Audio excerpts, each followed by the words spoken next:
So we all like watching movies or reading books, and we often talk about books or movies with our friends or family. But how can you describe a really good book you read or a really good movie that you've watched? What words do you use? Well, you probably use adjectives like interesting, exciting, fun, which of course are fine, but English has a massive vocabulary and there are lots of adjectives you can use to describe movies or books in a much more specific way. So in this lesson, I'm going to show you 15 different adjectives you can use to describe your favorite or your worst movies and books.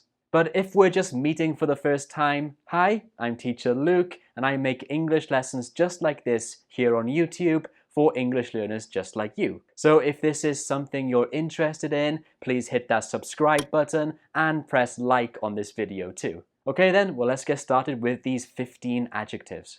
First adjective I want to teach you is fast-paced.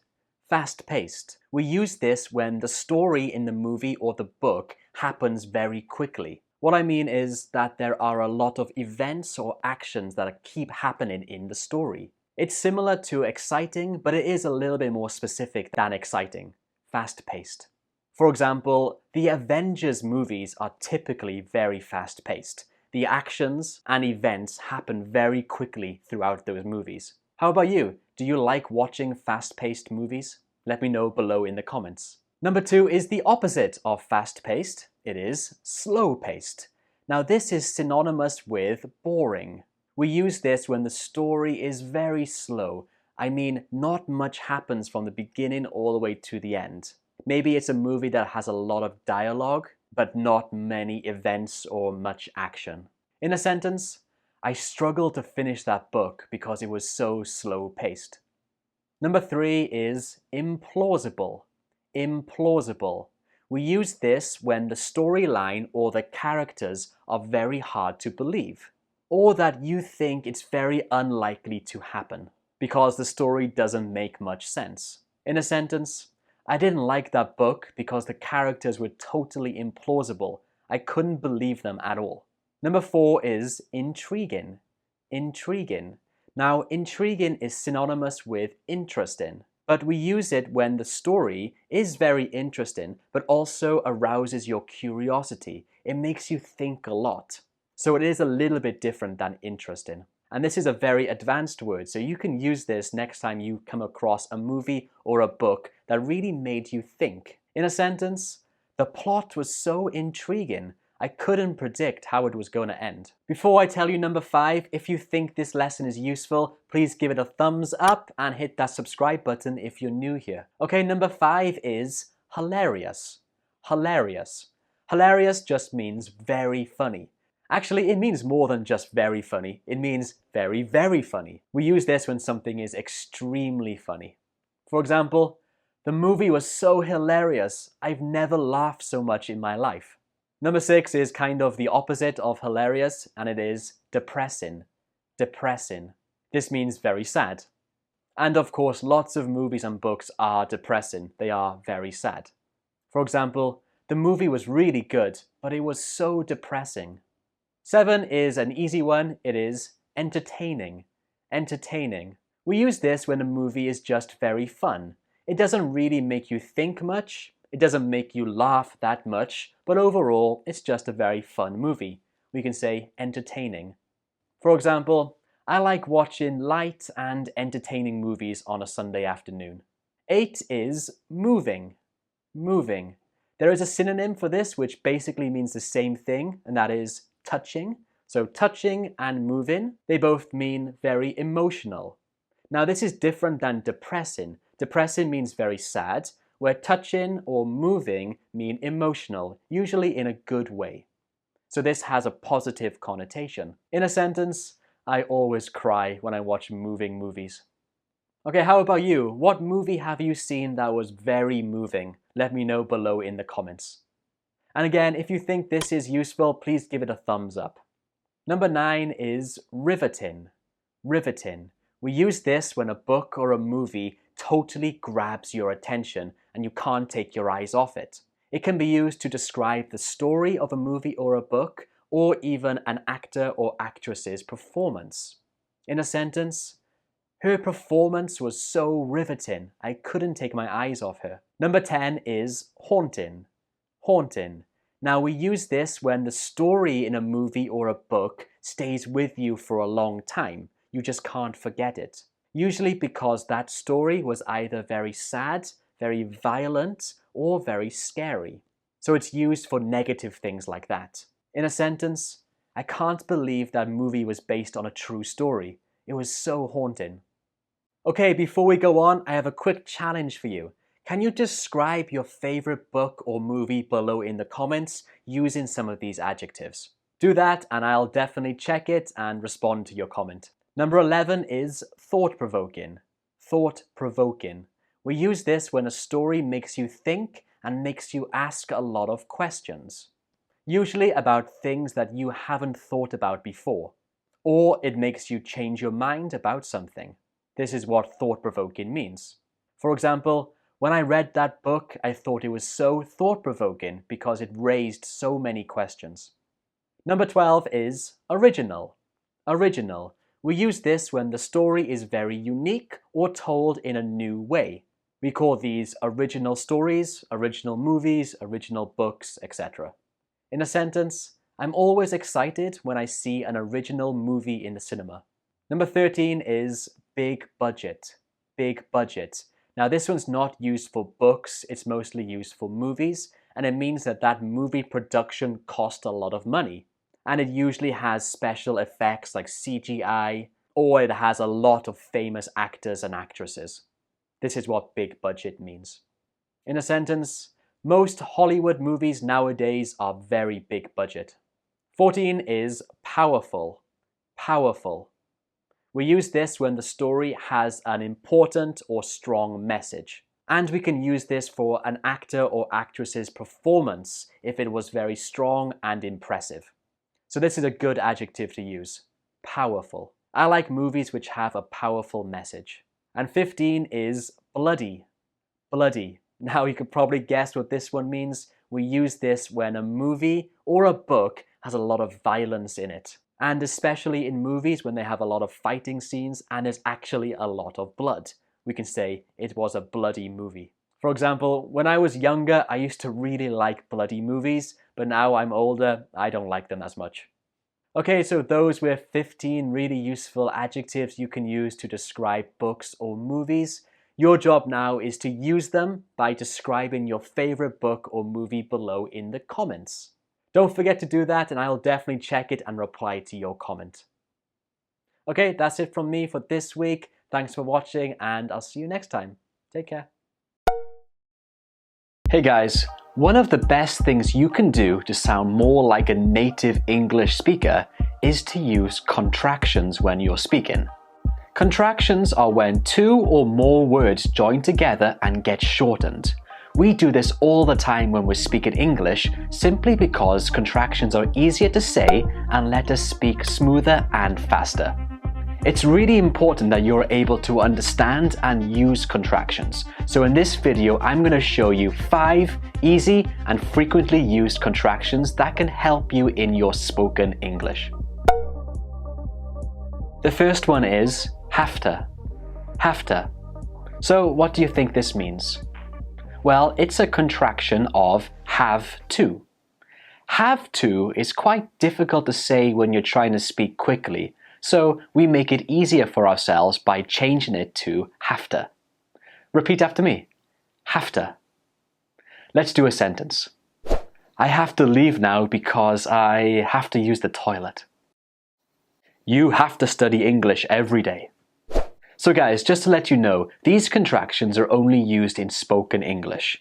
Don't use them in written English because they are inappropriate for written English. But for spoken English, it's totally fine. Okay, the next one is dunno. Dunno. This one is super common and you probably already know it. Dunno means don't know. Basically, the t sound at the end of don't gets dropped because when you're speaking quickly, the t is a little bit difficult to say. And then don in don't becomes done. So put it together, dunno. Dunno. Let's take a look at some sentences. I don't know where I am. There are too many movies on Netflix. I don't know which one to watch. Kinda. Kinda means kind of. You've probably noticed that of, like in kind of, quite often just becomes a and joins with the previous words. This happens in many examples. In this one, it is kinda. Kinda. For example, I'm kinda tired. I should probably go to bed. What kind of movies do you like? Yeah, he's kinda cool. The next one is lemme. Lemme. What do you think this means? Well, this one is a contraction of let me. Again, look here. The t sound at the end of let gets dropped and it just becomes lemme. Lemme is much easier to say than let me, isn't it? So let's do a couple sentences. So maybe you're in a very busy subway station or somewhere very busy and you want to get to the front or you just want to get through a crowd. You can say this. Excuse me, can you let me through, please? Excuse me, can you let me through, please? Or maybe you're a teacher like I am and when you give your homework to your students, you say this. Let me know if you have any questions. Let me know if you have any questions. Okay, the last one for this video is wanna. Wanna. This one is another very well-known contraction and it just means want to. Look again, the t sound at the end of want gets dropped and it becomes wanna. Wanna. For example, I wanna go to Brazil. We wanna eat a big chocolate cake for dessert. Okay, here's a quick grammar tip for wanna. You can use it with the subject I wanna, you wanna, we wanna, they wanna. They are fine, they are correct, but you cannot use wanna with he, she, or a name. So you can't say he wanna, or she wanna, or Luke wanna. That is incorrect. Okay, that's it from me today. Try to use these contractions the next time you speak in English, and I'm sure you'll sound much more natural. Okay, see you next time. So you all know the word get, right? But how many different meanings do you think get has? Well, if you go and take a look at the Oxford Dictionary and you scroll down the whole web page, you can find 27 different meanings. That's obviously a lot of meanings for one word. And on top of that, get is used a lot in different expressions, phrases, and idioms. So that's what we're going to do today. In today's lesson, I'm going to teach you 15 different expressions, phrases, or idioms which include get. But if we're just meeting for the first time, hi, I'm Teacher Luke and I make English lessons just like this here on YouTube to help English learners like you improve your English. So if this is something you're interested in, hit that subscribe button and like this video. Okay then, here are 15 really common expressions, phrases, or idioms which include the word get. So number 1 on this list is get rid of. Get rid of. And this simply means to throw away. But it's not used for things like trash or rubbish. Instead, we use this for things like clothes, furniture, books, anything in your house.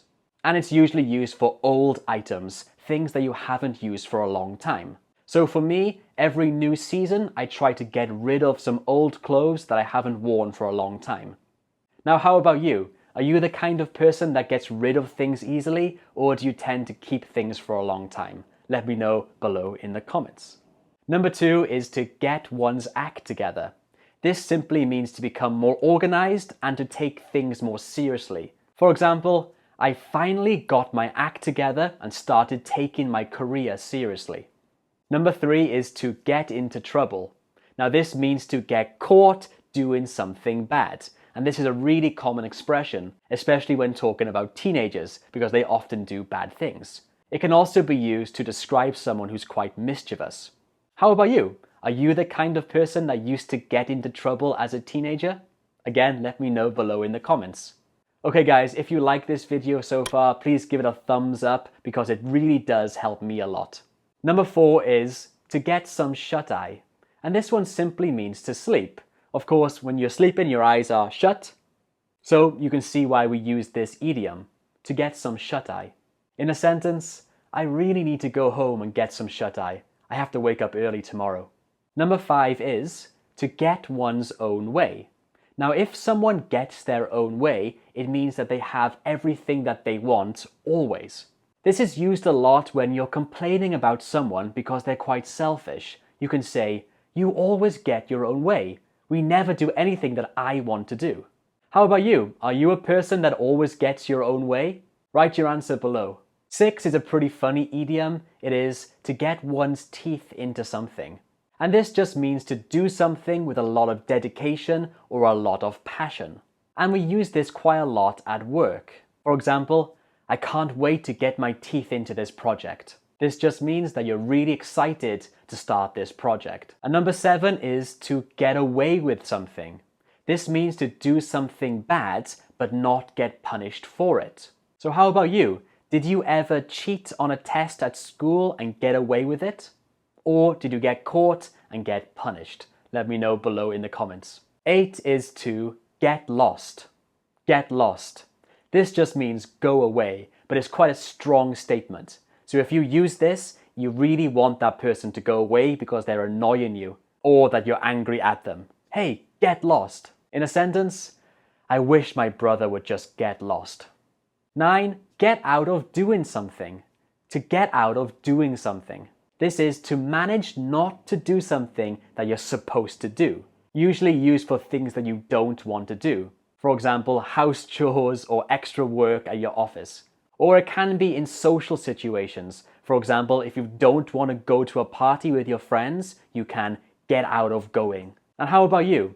If you were invited to a karaoke party, would you try to get out of going, or would you just go? Number 10 is to get into something. To get into something. We use this when you begin a new hobby or a new project and you really enjoy it and you're really enthusiastic about it. For example, "I've recently got into tennis and I love it." Okay, before we go on to number 11, one more time, if you like this video and you haven't given it a like already, please hit that like button because it really does help me a lot. Okay, number 11. Number 11 is to get on one's nerves. So if someone gets on your nerves, it means that they annoy you or they irritate you. And it's not too serious. We use this a lot for friends or for family members. For example, "My brother really gets on my nerves sometimes." Number 12 is something I wish I could do right now, and that is to get away from it all. To get away from it all. This is an idiom and it means to escape your everyday life. Usually to go on a nice holiday or a nice vacation. You say this when you're stressed out and you want to go somewhere to relax. And I have a question for you. Where would you go if you really wanted to get away from it all and relax? 13, get a life. Get a life. We say this when someone is very boring or very depressed and we want them to go and do something fun or very interesting. For example, "Come on, get a life, go outside and have some fun." 14, to get a load off one's mind. This means to stop worrying about something. We usually use this when something has happened and now you don't have to worry about it.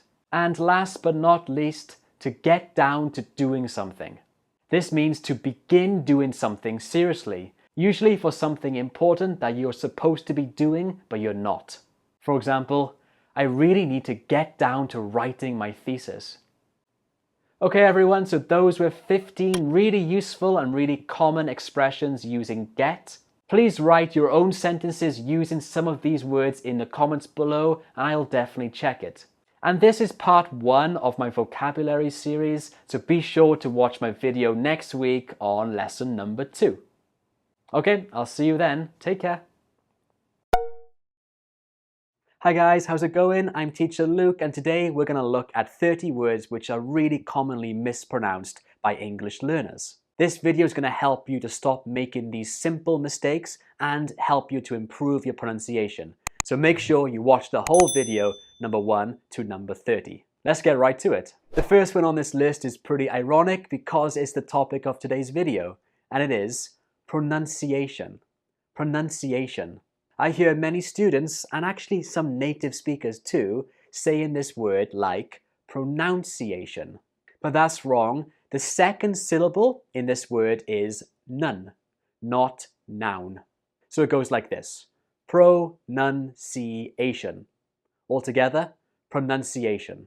Now, I totally see why some students make a mistake with this because the verb form of this word is to pronounce, but in the noun form, it is pronunciation.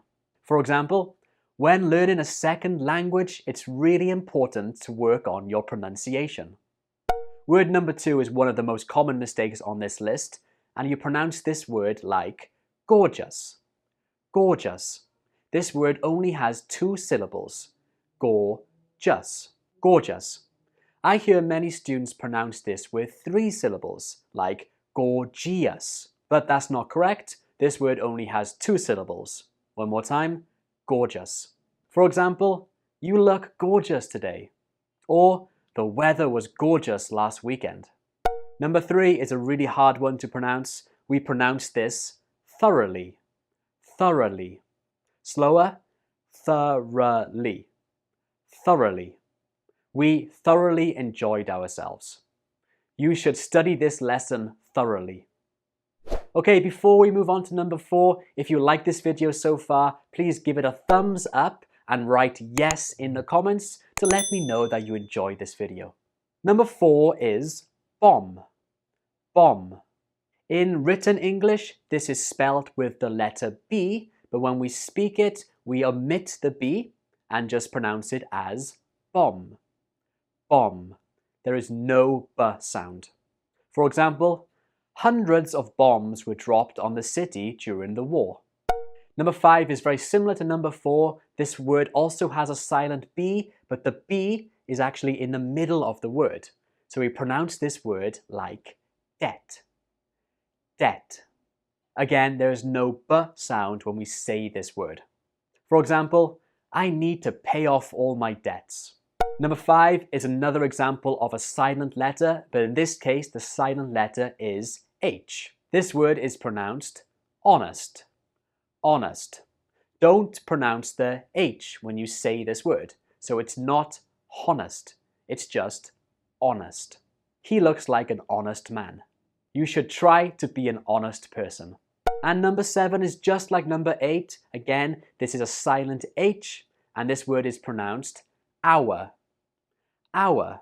I spent an hour on the phone yesterday. This video has taken me hours to make. Before we move on to number 8, are any of these pronunciations surprising to you? Let me know below in the comments. Okay, number 8 is genuine. Genuine. I hear some students pronounce this like genuine, but the last syllable in this word is pronounced in, not ein. So it goes like this. Genuine.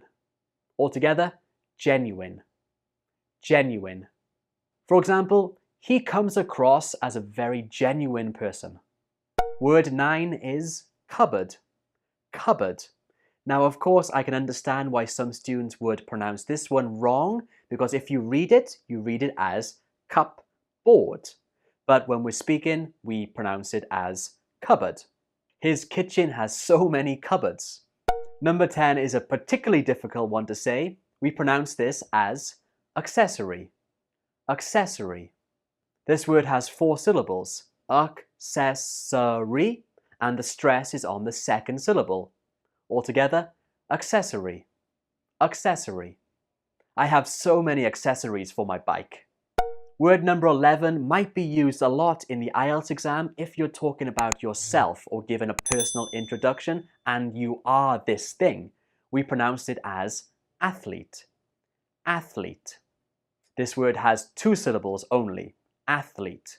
Some students use it with 3 syllables. Athlete, but that's not correct. It only has 2 syllables. Athlete. When I was young, I wanted to become a professional athlete. Number 12 is debut. Debut. There is no t sound in this word, even though the spelling uses the t, do not pronounce the t. So do not say debut. Say debut. Debut. She'll make her debut on the national football team this week. Number 13 is much more common in written English, but we do sometimes use it when we're speaking, and it is pronounced as etc. etc. Some people use this as etc., but that's not correct. It's pronounced as etc. Again, this is another example of a word that won't really impede comprehension, but it's good to know how to pronounce it correctly.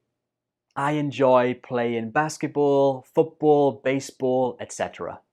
Number 14 is a really common adjective. It's pronounced definitely. Definitely. A bit slower. Definitely. Quicker. Definitely. I definitely remember sending the email. 15 is a common one when you're talking about movies, and it's pronounced as genre. Genre.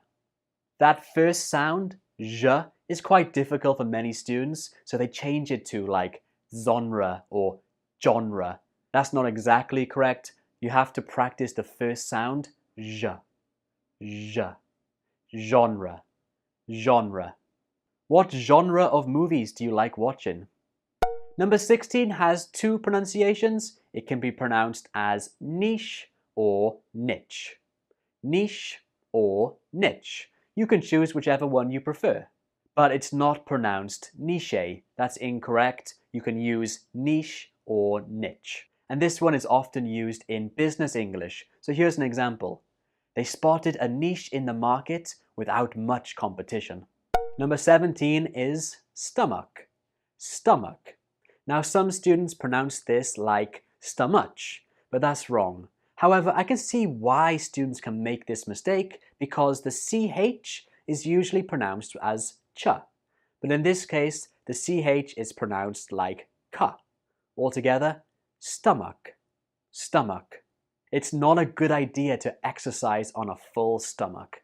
Number 18 is a really tricky word to pronounce. We pronounce this as supposedly. Supposedly. Altogether, supposedly. And there are two important things you should know. The stress goes on the second syllable, supposedly, and at the end, we do not pronounce it like bli. Instead, it is dli. Supposedly. Supposedly. The movie is supposedly based on a true story. 19. Tuition. Tuition. Some students pronounce this as tuition, but that's incorrect. Instead, say it like tuition. Tuition.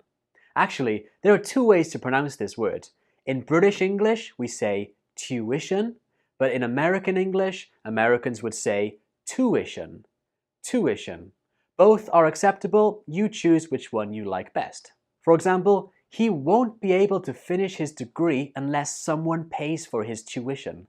Number 20 is a word that students ask me to teach them a lot, and it is mischievous.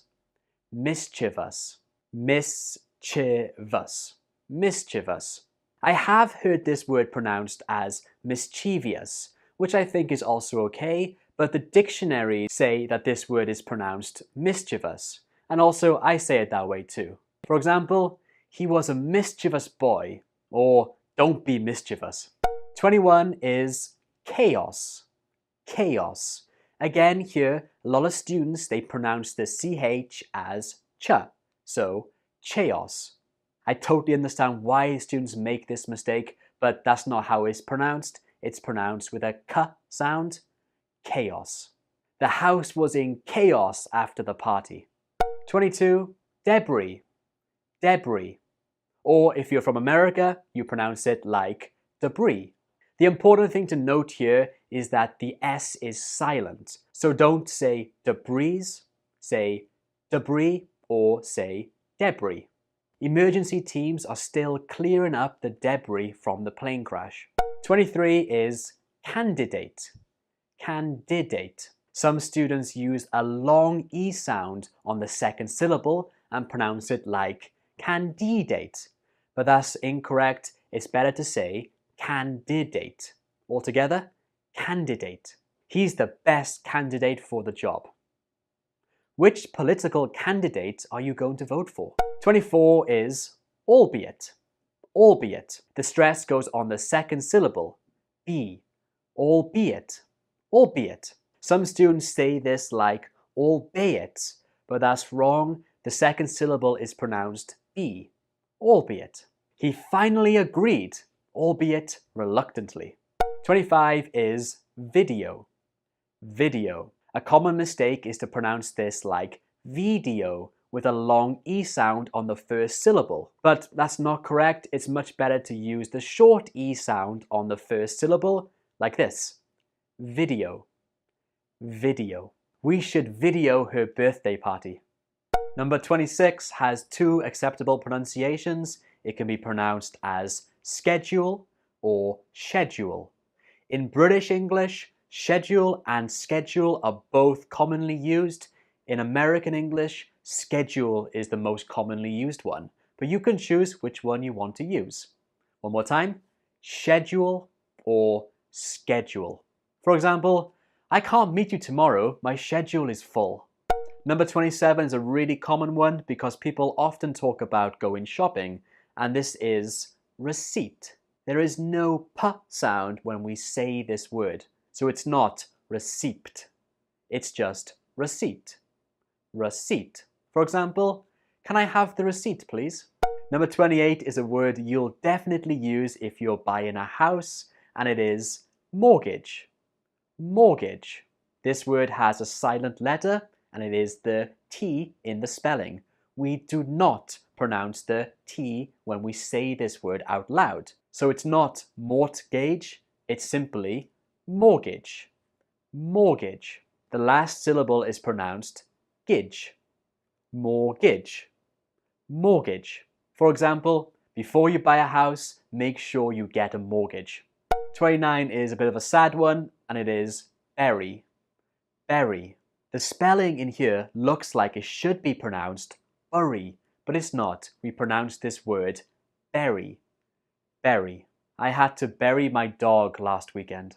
And last but not least, this is another really common mistake, and it is photographer. Photographer. A lot of students, they say this like photographer, which is an easy mistake to make because when you take a picture, it is a photograph. But when you are the person that takes the picture, you are a photographer. The stress is on to. Photographer. For example, I would love to be a professional photographer. Okay, you made it all the way to the end of this video. Well done. I hope this video was helpful.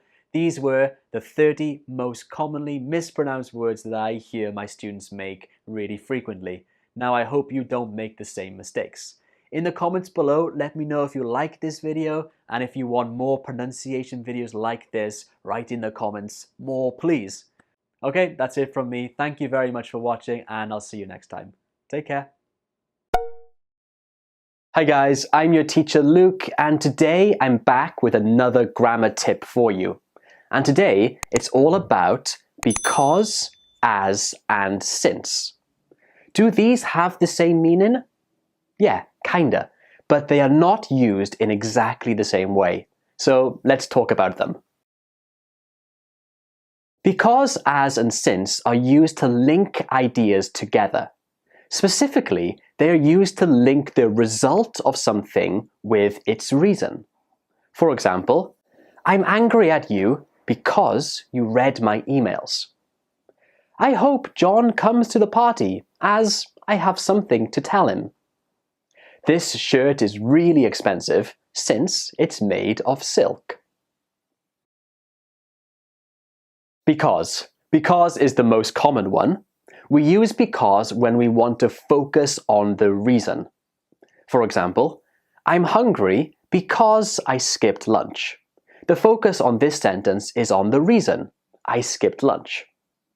We can put because at the beginning of a sentence when we want to give extra focus to the reason. Just like this. Because I ran out of milk, I couldn't eat my cereal. Here, the extra focus is on I ran out of milk. Notice here that when we put the because clause at the beginning of the sentence, we need to use a comma when we're writing. Also, when we're speaking quickly, we can shorten because to cause. I'm hungry 'cause I skipped lunch. 'Cause I ran out of milk, I couldn't eat my cereal. As and since. As and since are more formal than because, and we use as and since to focus more on the result rather than the reason. For example, we should go home as it's getting late. I think I'll stay home and watch a film since it's raining. These sentences put more focus on the result rather than the reason. It's more common to use as and since at the beginning of a sentence. But again, don't forget to use a comma. Just like this. As it's getting late, we should go home. Since it's raining, I think I'll stay home and watch a film. Questions. Lastly, when you're asking questions that suggest a reason, it's more common to use because. For example, are you tired because you went to bed late? Do you have a stomachache because you finished all the ice cream? Okay, to sum up. Because, as, and since are used to link the result of something with its reason. Because is the most common, and it's used to focus on the reason. As and since focus more on the result. They are more formal, and they often go at the beginning of a sentence. For questions that suggest a reason, use because. Okay, that's it. As I finish this lesson, I'm gonna go and get a coffee. Thank you. See you next time. Hi guys, I hope you're all doing well and are not too busy with life. So in this video, I'm going to show you 3 expressions you can use when you are busy and when you are working hard. These expressions are all very commonly used nowadays because most of us work really hard and are busy all the time. So after this video, make sure you go outside and practice using these expressions. Okay then, let's jump into number 1. The first expression about being busy is to be swamped. To be swamped. So have a look at this example conversation and see if you can guess the meaning. Are you coming out with us tonight? I wish I could, but I'm just so swamped with work. I don't think I can.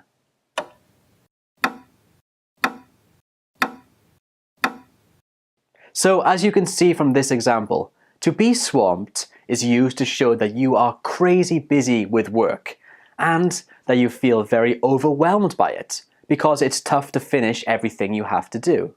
This expression is very common when you're talking to a friend or a colleague about all the work you have to do, so try to use it the next time you feel very busy. Sorry, Meg, I'm swamped. I'm sorry, I'm swamped. I'm sorry. I've been swamped.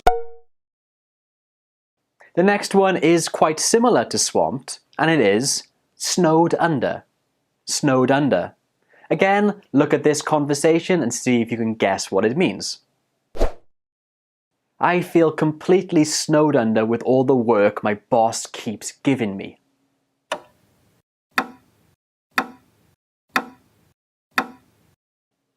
So, as you can see, just like swamped, to be snowed under with something means to have a lot of work to do and you feel overwhelmed or stressed by it. It shows that you feel very bad about this situation. You can be snowed under with something, like I'm snowed under with work, or you can be snowed under at somewhere, like this. I'm snowed under at the office. These are slightly different, but essentially they mean the same thing. They mean that you're very busy and that you're stressed out by that. You know what, Jen? I'm snowed under here. How are you? I'm snowed under, to be honest. No, there's no way I can get away now. I'm snowed under at work. The third expression I have for you today is tied up. Tied up. Again, take a look at this example. Hey, I haven't seen you in ages. I know, I'm sorry. I've just been so tied up in my new job. I haven't been able to see any of my friends in ages.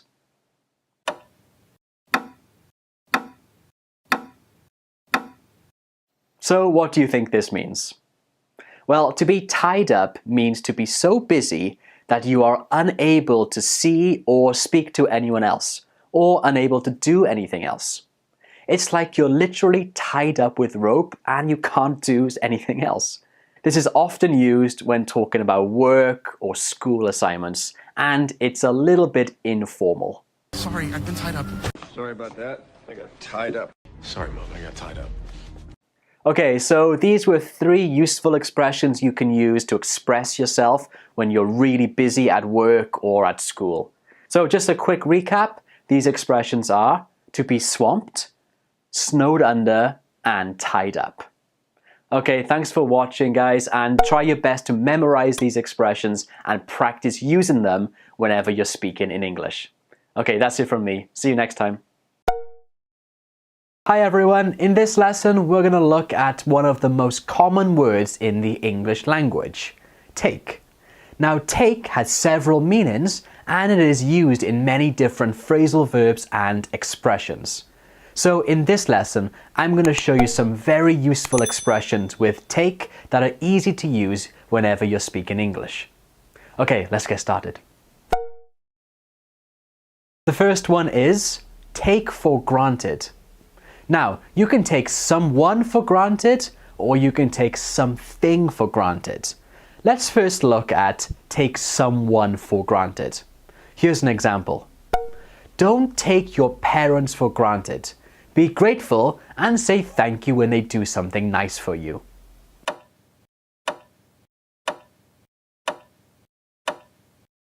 So, to take someone for granted means to benefit from someone without showing any appreciation or any gratefulness. You just assume that that person is there to serve you. It's not a good thing to do. Now let's look at take something for granted. This is a little bit different. Again, have a look at this example. When I went to Germany, I took it for granted that everyone would be able to speak to me in English. But I was wrong. I should have learned some German.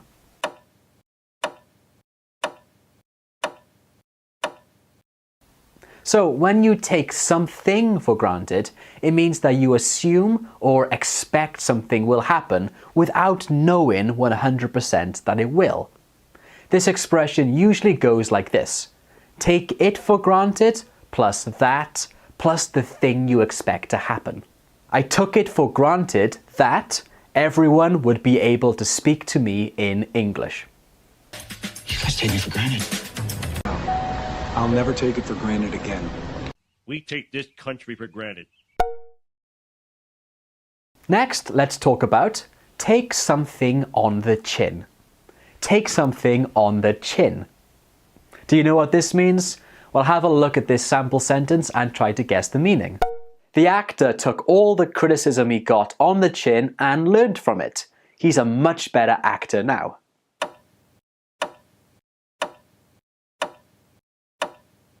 So, do you have any idea what this could mean? Well, to take something on the chin means to accept a difficult or unpleasant situation without complaining. Remember, this is always used when a negative thing happens.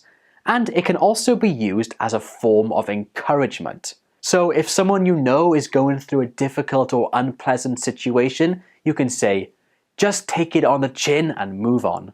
Our forefathers wouldn't have taken it on the chin like this. But you are a man now, and you must learn to take it on the chin. I'm gonna take it on the chin and I'm gonna be a man.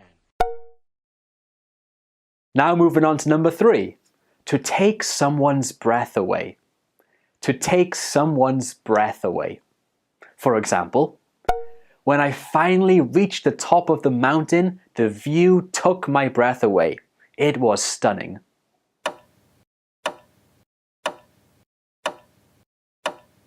If something takes your breath away, you feel surprised because it's so beautiful, amazing, or exciting.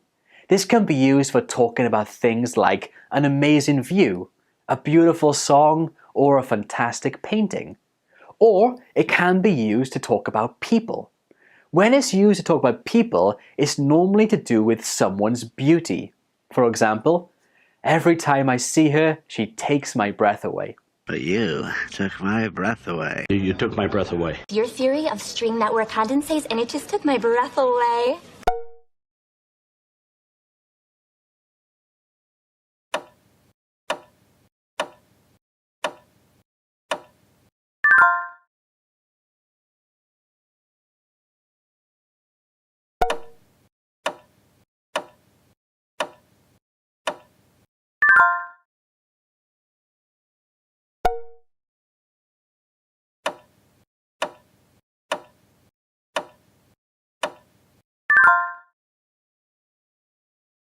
Okay, so those were three very common and useful expressions using the word take. Take for granted, take something on the chin, take your breath away. Be sure to memorize and practice using these expressions. Okay, now I'm gonna take a break. Okay, see you next time. Bye. So a couple weeks ago, I made a video on the top 30 mispronounced words in English. If you haven't watched that yet, here's the link. And this video did really well. I got a lot of comments from students asking me to make similar content. So that's what I've done. Here on this piece of paper, I have a list of 25 additional words that are very difficult to pronounce. And I'm going to go through them one by one, showing you how to pronounce them accurately. But before we begin, if this is your first time to my channel, hi, I'm Teacher Luke and I make English content just like this to help students like you improve your English. So if this is something you're interested in, hit that subscribe button and hit like on this channel. So the first one is a little bit controversial because people can pronounce it in different ways. I pronounce this word with just 2 syllables. Jewelry. Jewelry. But other people pronounce it with 3 syllables. Jewelry. Jewelry. Both are fine, so you choose whichever one's easiest for you. But it's important to know that you put the stress on the first syllable. In a sentence, she has many pieces of jewelry. I don't wear jewelry of any kind. The second word on this list can be a bit tricky because the spelling and the pronunciation don't match exactly, because this word has a silent syllable. If you want to learn more about silent syllables, check out this lesson up here. So this word has 3 syllables. Vegetable. Vegetable. Some students pronounce this with 4 syllables, but that's not correct. It only has 3. One more time. Vegetable. For example, I grow all kinds of vegetables in my garden. Number 3 is a similar problem. This word also has a silent syllable. We pronounce this word as comfortable. How many syllables? Right, only 3. Comfortable. Comfortable. My new shoes are not very comfortable. Number 4 is probably my favorite food. This fish is pronounced salmon. Salmon. Did you notice something here? Right, the L is not pronounced. So in writing, we write it with an L, but when we're speaking, we don't say that L. It's just salmon. In a sentence, Canada is well known for salmon fishing. Number 5 is a bit tricky because there are 3 different S ending sounds in English. Again, if you want to learn about these S ending sounds, click this link above. So we pronounce this word clothes. Clothes. The last syllable is a weak Z. Clothes. A lot of students pronounce this as clothes, but that's incorrect. It's always just clothes. In a sentence, I bought some new clothes for the trip. Number 6 is architecture. Architecture. How many syllables did you hear? This one has 4 syllables, so it's quite a long word for English. Architecture. Architecture. I'm not a big fan of modern architecture. Number 7 is a very long word, so it's pretty tricky to pronounce. We pronounce this like enthusiastic. Enthusiastic. Enthusiastic. So it has 5 syllables. And note that the stress for this word is on the 4th syllable. As. Enthusiastic. Enthusiastic. For example, she's a very enthusiastic student. 8 is particularly. Particularly. Stress goes on the 2nd syllable. Particularly. The traffic is really bad today, particularly in the city centre. 9 is analysis. Analysis. This word has 4 syllables, and notice that the 4th syllable is not pronounced I, it's pronounced a. One more time. Analysis. Analysis. For example, if you're doing some research, you might say, we need to conduct an analysis on this data set. Now 10 is the verb form of analysis, and it is analyze. Analyze. Analyze. Some students pronounce this as analyze because in the spelling it has an A, but when we're speaking we just pronounce it analyze. One more time, analyze. For example, the researchers have analyzed the data set. Number 11 is a word that's very commonly used at the doctors, and it's pronounced prescription. Prescription. This word has 3 syllables and the stress goes on the 2nd syllable. Prescription. For example, this medicine is not available without a prescription. You might use number 12 at a hotel, and this one is difficult to pronounce because the spelling is nothing like the pronunciation. We pronounce this word as suite. Suite. The executive suite is on the top floor. 13 is a word I use a lot, and it is literally. Literally. This word has 4 syllables. Literally. Literally. And the stress is on the 1st syllable. There are literally hundreds of prizes to be won. 13 is this adorable animal, and you can find lots of these in London. We pronounce this squirrel. Squirrel. So a lot of students find this difficult because of the consonant cluster. That is, the different consonants that follow each other. So in the 1st syllable, we pronounce it squid. Squid. And the 2nd syllable is just roll. Squirrel. Squirrel. One more time. Squirrel. For example, there are surprisingly a lot of squirrels in London. 14 is a mistake because a lot of students put the stress in the wrong place. This one is pronounced dessert. Dessert. Where did you hear the stress? Right, on the 2nd syllable. Dessert. Dessert. If you put the stress on the 1st syllable, it sounds more like desert, which is not correct. Of course, a desert is a place with lots and lots of sand. This word is just pronounced dessert. Let's get some ice cream for dessert. 15 is specific. Specific. The stress goes on the 2nd syllable. Specific. Specific. Some students pronounce this like specific, but that's not right. The 1st syllable is pronounced spa. Specific. I gave you specific instructions. 16 is tricky because it has a silent letter. When we spell it, we write it with an L, but when we speak it, we do not pronounce the L at all. It's just pronounced yolk. Yolk. Are egg yolks bad for you? 17 also has a silent letter. The P letter is not pronounced. This word is pronounced raspberry. Raspberry. 3 syllables. Raspberry. And the stress goes on the 1st syllable. Raspberry. I love raspberry jam on toast. 18 is pronounced alcohol. Alcohol. Not alcohol. Alcohol. The 2nd syllable uses the schwa, so it takes a weak form. And the stress goes on the 1st syllable. Alcohol. Alcohol. Do you drink alcohol? I don't drink much alcohol anymore. 19 is unfortunately. Unfortunately. The stress goes on the 2nd syllable here. Unfortunately. One more time. Unfortunately. I can't make it to the party, unfortunately.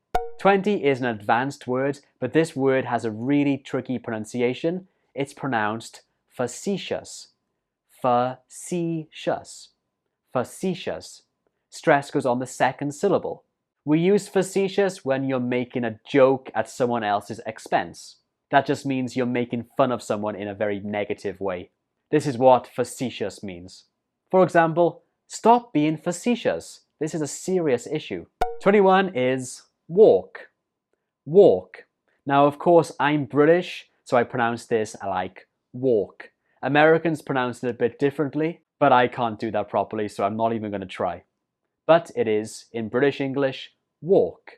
Walk. My baby is learning to walk.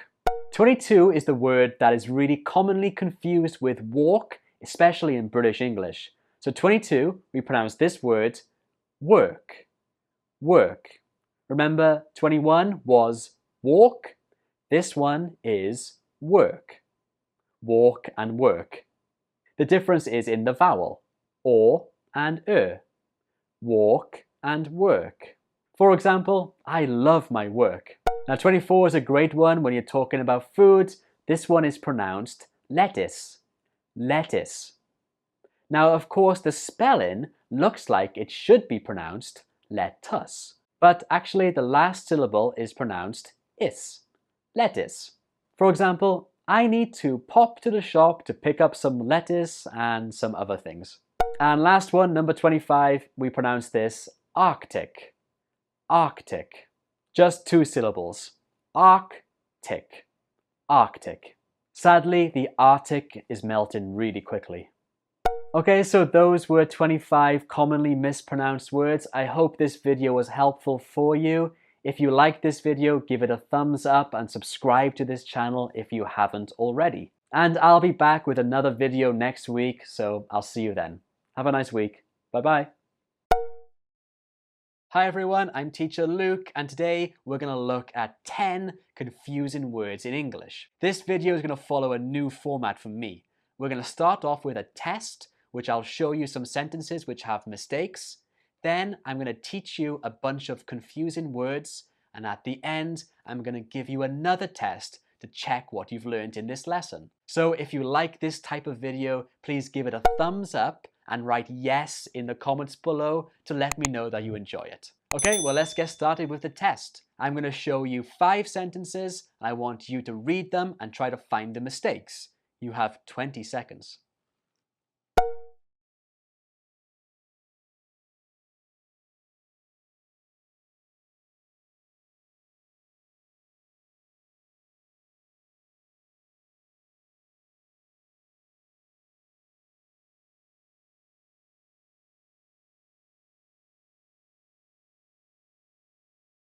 So how did this go? How many mistakes did you find? Did you find 5? Well, let's take a look at the answers. So each sentence here had a mistake, and these are the confusing words we're going to study today. So here they are. The ones circled in red are the mistakes, but do you know why? Well, let's check that together. Number 1, the wrong sentence is, did you accept the job? That's not correct. It should be accept. Now this is confusing, not because the spelling is similar, but because the pronunciation is really similar. Number 2, we should all use fewer plastic. Now here, fewer is wrong, we should use less. Number 3, I work every day. Now here, every day is wrong because there's no space. Sometimes we can write every day without a space, but other times we have to write it with a space. In this situation, it needed a space. Again, we're going to talk about why a bit later on. Number 4, I've got a headache, I need to lay down. Lay is wrong here, it should be lie. These 2 words have different pronunciations and different spelling, but the meaning is really similar, and this can be confusing. So again, we'll look at why later. And number 5, we should have an ice cream for dessert. Of course, this is a bit of a funny one. Desert and dessert are obviously very different things, but the spelling is almost exactly the same, so this is a common mistake in writing. We'll take a look at these 2 words a bit later on and let you know exactly how you can remember the spelling for the correct situation. Now we're going to take a look at these 10 words in a lot more detail to help you to understand how and when to use each of these words. The first confusing pair we're going to take a look at is accept and accept. Now these 2 are commonly confused because the pronunciation is almost exactly the same. And you need to be careful not to confuse these words, especially in writing, as they have completely different meanings. But let's first take a look at the pronunciation. This one is pronounced accept, accept, and this one is pronounced accept, accept. The only difference is in the first syllable, uck and ick. One more time. Accept, accept. Accept basically means yes. We use this when we agree to do something or agree to an offer. For example, I've decided to accept the job offer. I agreed to take the job. And accept is used before you mention the only thing or the only person about which a statement is not true. Now that might sound a bit confusing, but it's actually quite simple. So let's take a look at a quick example. I work every day except Sunday. So the statement here is, I work every day. But that statement is not completely true because of one thing. I don't work on Sunday. So we use except and then mention the thing that's not true.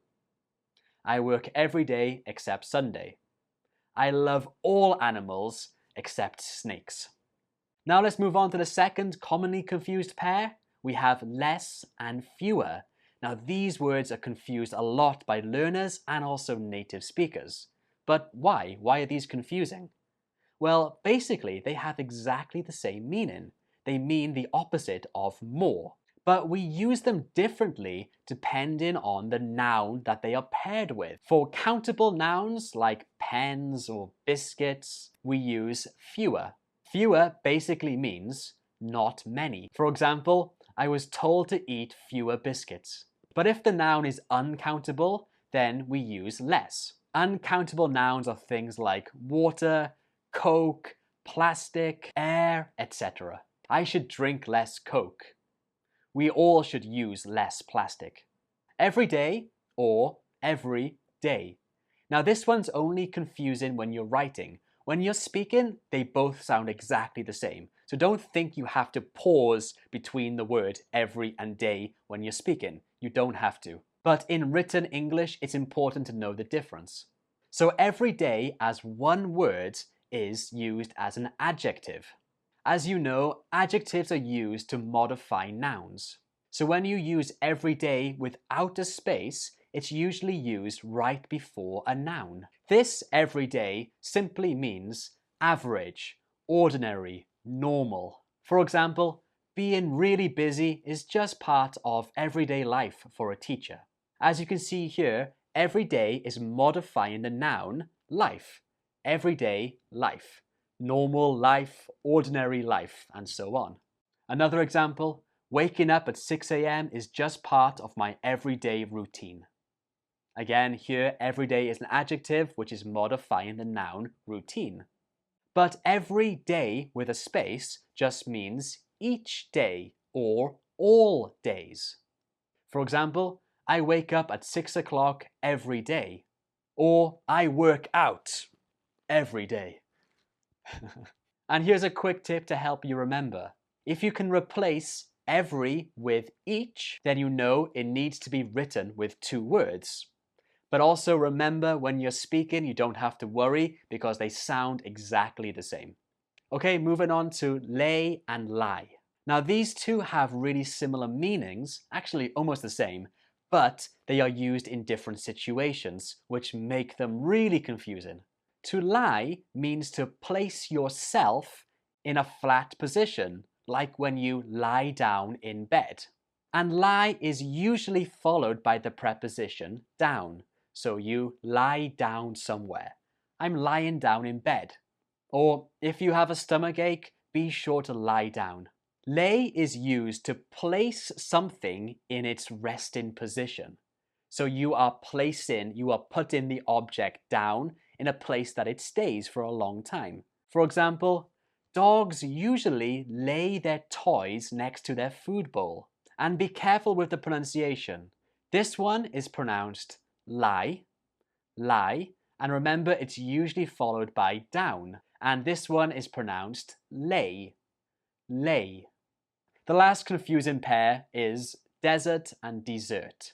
Desert is this place here, for example, the Sahara Desert, and desert is this thing here. Of course, we have this after our main meal, things like ice cream or chocolate cake. So the spelling is a bit different. Desert is spelled with just one S, and dessert is spelled with two S's. So this is commonly a write-in mistake, but sometimes when students are speaking, they can confuse it. But the pronunciation is quite different, so pay attention. So this one here is pronounced desert, desert, desert, and the stress goes on the first syllable, desert. Whereas this one is pronounced dessert, dessert, dessert, and the stress goes on the second syllable, dessert. For example, I've always wanted to visit the Sahara Desert.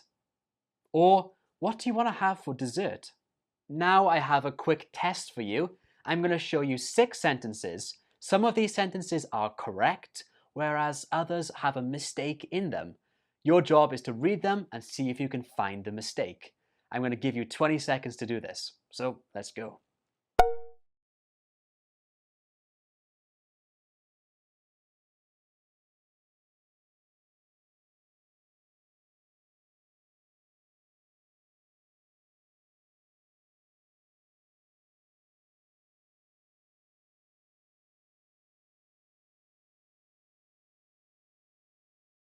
So how many mistakes did you find? Well, actually there were 4 mistakes. 2 of the sentences were correct, 4 of them had a mistake in them. So let's take a look at them. So the first sentence was totally fine. I think you should accept the offer. Not a problem. Number 2, I wish there were less cars on the road. Less is wrong here. It should be fewer because cars is, of course, a countable noun. Number 3, I work every day except Sunday. Now, of course, except here is actually correct, but the mistake is every day. There should be a space because you can change every with each. I work each day except Sunday. Number 4 should be lay. Remember, we use lay when you place something in its resting position. Lie is when you place yourself in a resting position. 5 was correct. Let's have a piece of cake for dessert.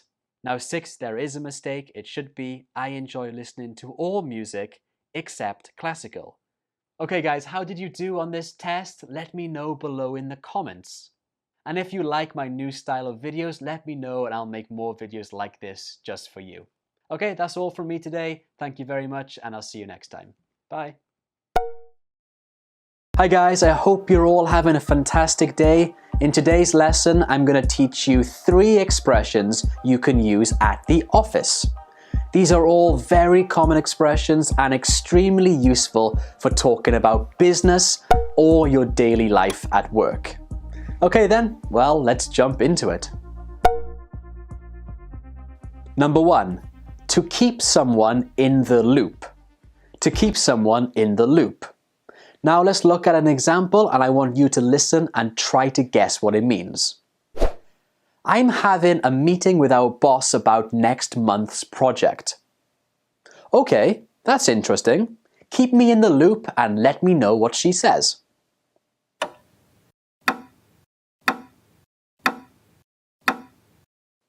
So, to keep someone in the loop means to keep someone informed or involved in something, such as a plan or a project.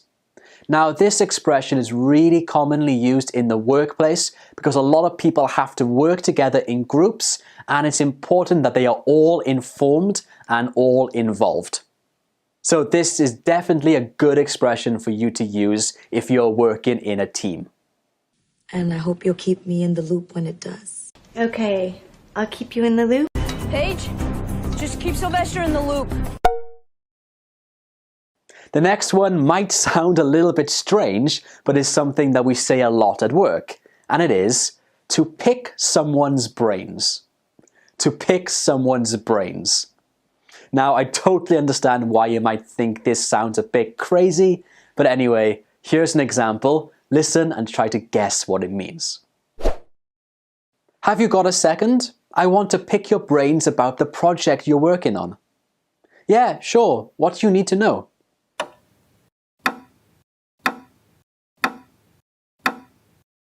So to pick someone's brains means to ask someone questions because you want advice or information about something that person knows well. This is to pick someone's brains. You can use this expression in a statement like, I want to pick your brains about something, or it can be used as a question. Can I pick your brains about something? Both are really common and they're useful ways to ask someone for advice or information. So try this out the next time you need advice from someone. Pick your brains a little. And just pick their brains. I should pick your brains. The third one is knock off. Knock off. Again, take a look at this example and see if you can guess what it means. Let's all knock off work early tomorrow and have a beer.